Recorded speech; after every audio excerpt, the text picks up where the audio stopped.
Hi everyone, my name is Ozoz Sokoh. I'm a Nigerian food explorer and food tourism professor who lives and works on Indigenous land in Mississauga, Ontario, Canada. It's my pleasure to be here exploring themes of connectedness, identity, placemaking through food and drink. In 2009, when I lived and worked in the Netherlands, I discovered culinary and food connections between Brazil and Nigeria that I didn't know existed. A colleague of mine, Santiago, Brazilian, spoke to me about a particular fritter called acarajé, which sounded in shape and form and taste very similar to a bean fritter in Nigeria known as akara.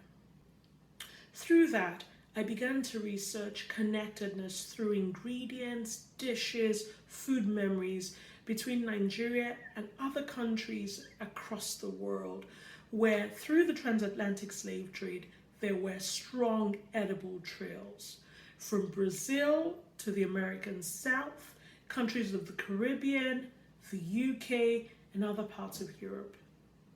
I was fascinated and intrigued by the discovery of these food connections. And I wondered how come I didn't know more about them, or how come it wasn't very obvious that Nigerian food existed beyond Nigerian borders. And that really set me on a quest to learn more about the culinary exchanges and food traditions that had moved across the Black Atlantic from the west coast of Africa, Nigeria, across the world. And in doing so, I discovered a lot of connections, interesting ways of expressions, shared ingredients, shared culinary techniques, and invariably shared histories. In addition to akara and acarajé, that twin, there were other twinned dishes that I discovered, like mingau de tapioca specifically. So mingau de tapioca is a dish that exists in both Brazil and in Nigeria. In Nigeria, it is popular on Lagos Island, Isaliko, where returnee enslaved Afro-Brazilians settled when they moved to Nigeria in the late 1800s, bringing with them knowledge of cassava, processing cassava, and a host and range of cassava dishes. Mingau de tapioca is also very popular in Brazil, particularly in Bahia in the northeast, where it is served at Easter, cooked with coconut milk. And so through these connections, there is an edible trail, but also a lot more that is encapsulated. Many of the twin dishes tend to have very clear similarities, but also a number of differences, and in a way provide a chronology, a historiography of the evolution of the dish. When I first discovered these culinary connections, I was working as a geologist. Two geological concepts stood out for me and helped me with my research. The first of them is the concept of moving from the known to the unknown, taking established knowledge and information from one sphere and being able to draw out and extend that into a new sphere in a way that illuminates both ends. The second concept has to do with chronology and sequences, and it's the law of superposition, which basically talks about how rocks are laid down in a certain order, and through that you can tell what happened first, and you can kind of unravel the history.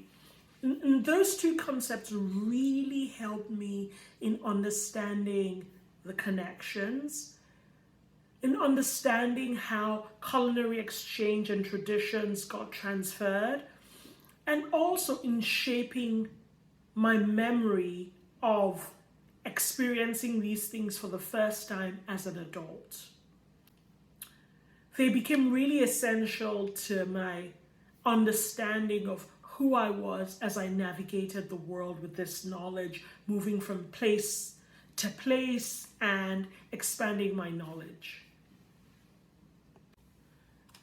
All of this led to my project, Coast to Coast, from West Africa to the World, which traces the histories and edible trails of West Africa and its diaspora, using ingredients and commodities like rice, black-eyed beans, okra, palm oil, greens, sugarcane, pepper, coconut, cassava in its various forms. One of the dishes, like I mentioned earlier, that really stood out for me, as well as akara and akaraja, is mingao. Mingao is a pudding or porridge of sorts made with tapioca granules soaked in milk, typically coconut milk. The granules are soaked in milk, cooked and flavored with cloves, nutmeg, or a variety of other warming spices. They're cooked till the tapioca granules become translucent and chewy, and then they're served with additional milk, sweetened with sugar, honey, or a range of other sweeteners.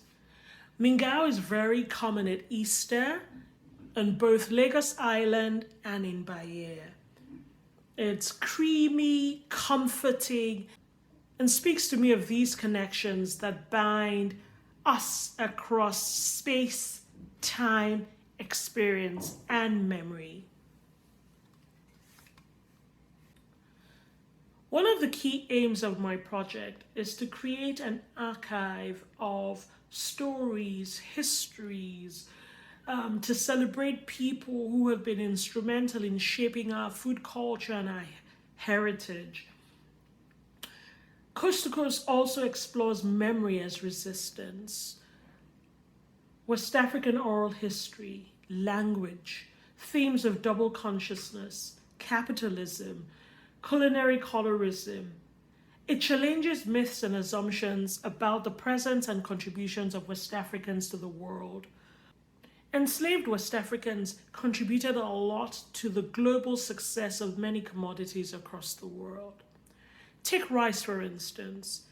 In South Carolina, knowledge and intellectual contributions of West African women contributed to Carolina gold rice becoming a commodity that made white Americans rich. And so when we think about West African ingredients, for me, part of that connectedness is also celebratory. It's also showcasing the intellectual contributions beyond the physical labor that people speak of. It's showing all the ways that we held on to memory, all the ways we established connections, all the ways we preserved histories through trials, through tribulations, and through turmoil. And when all that's said and done, one of the things that is important is just our understanding of how much of the past impacts the present and can shape the future.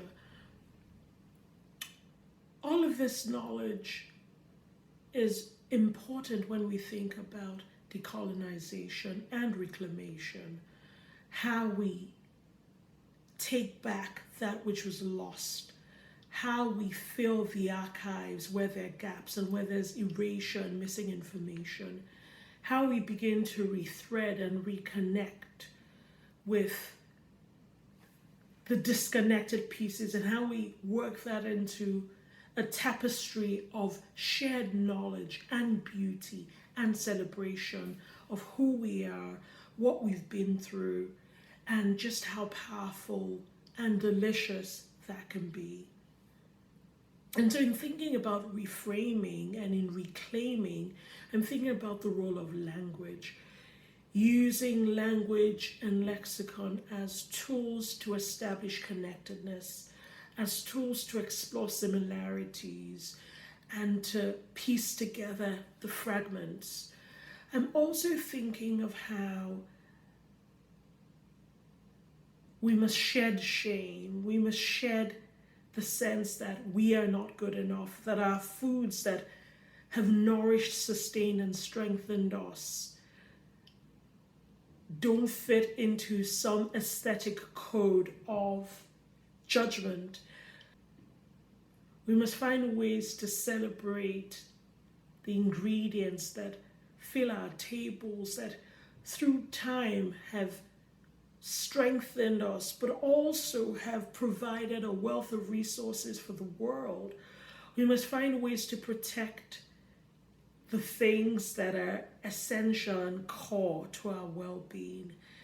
And we can only do this when we know who we are and where we're from and what we've experienced.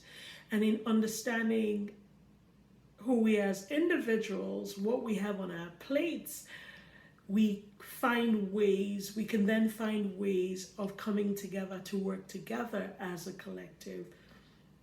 And my hope and my desire is that we continue to explore the world of West African food and drink.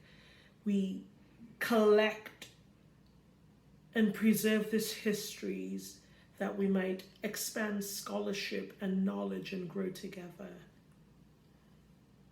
Thank you.